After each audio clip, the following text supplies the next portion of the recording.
2025년 부동산 시장은 정부는 누르고 수요는 튀어오르려 했던 치열한 힘겨루기의 해를 보냈습니다. 연초부터 토지거래 허가구역 지정 번복으로 들썩인 서울 집값은 시작에 불과했습니다. 새 정부 출범 이후 쏟아진 고강도 규제에도 패닉바잉이 부른 집값 상승세는 가라앉지 않았습니다. 올 한 해 부동산 시장을 차유정 기자가 돌아봤습니다.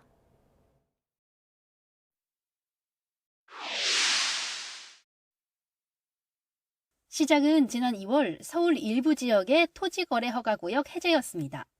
지난 연말 계엄 사태와 전국 불안 속에 잠잠했던 부동산 시장은 토어제 해제 이후 갭투자 매수세가 몰리면서 요동쳤습니다. 화들짝 놀란 서울시가 한 달여 만에 다시 토어구역을 확대 재지정했지만 강남을 중심으로 부동산 시장의 변동성이 커졌다는 지적을 겸허히 받아들입니다. 강남 집값은 이미 오를 대로 올라버린 상황. 집값이 또 한 번 요동친 건 새 정부 출범 직후인 지난 6월이었습니다.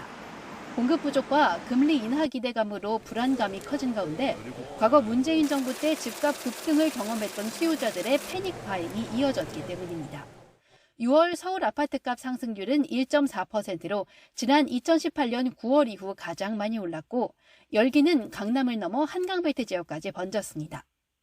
다급해진 정부가 강력한 대출 규제를 담은 6.27 대책을 내놓자 과열된 시장은 다소 진정되는 듯 보였습니다.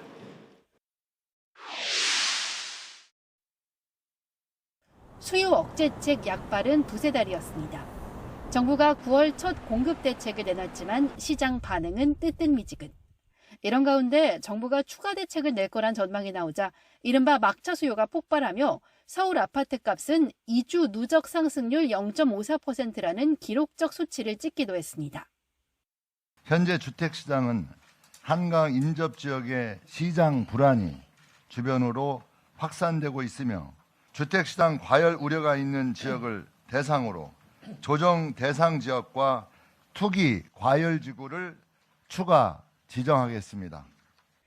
서울 전역을 3중 규제로 묶어버린 10.15 대책 이후 단기적인 거래 억제는 성공했지만 집값은 쉽게 잡히지 않는 모양새입니다.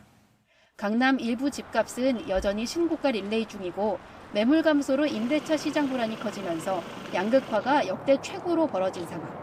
누적된 금리 인하 압박과 수도권 중심 공급 부족이라는 악재 속 집값 안정과 양극화 해소, 서민들의 내 집 마련 사다리를 복원해야 하는 절박한 과제를 마주한 정부가 시장의 신뢰를 회복하기 위한 본격적인 시험대에 올랐습니다.